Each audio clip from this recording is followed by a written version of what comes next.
नमस्ते, जय मिथिला, जय मैथिली। एक सुंदर सा मैं परिछन गीत गा रहा हूँ।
काले सोड़तिया दुल्हा एलसा सोड़िया रे दुल्हड़ुआ दुल्हा दुल्हा के बोले अनामोल रे दुल्हड़ुआ दुल्हा दुल्हा के बोले अनामोल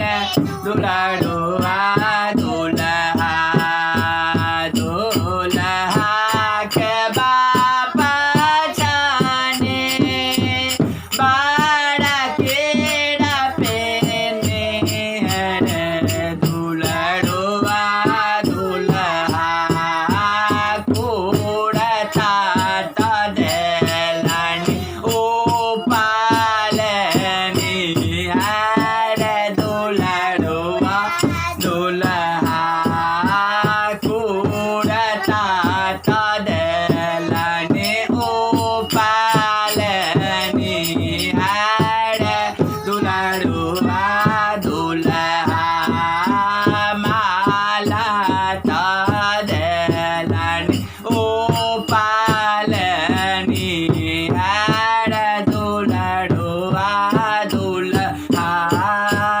धोती तो देलानी ओ पालनी रे दुल्हड़ुआ दुल्हा परिछन कारो मातो सुलना रे दुल्हड़ुआ दुल्हा आए तो एलने भगवान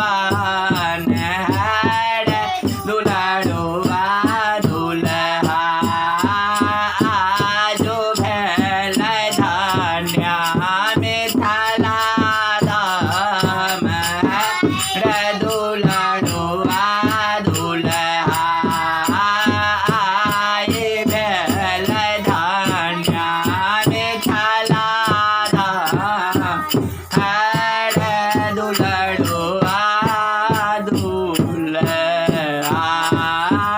मानिक जदे पदर बड़े फूलबा सजबे रे दुल्हड़ुआ दुल्हा दुल्हा के तने विधवे हवार रे दुल्हड़ुआ दुल्हा। नमस्ते।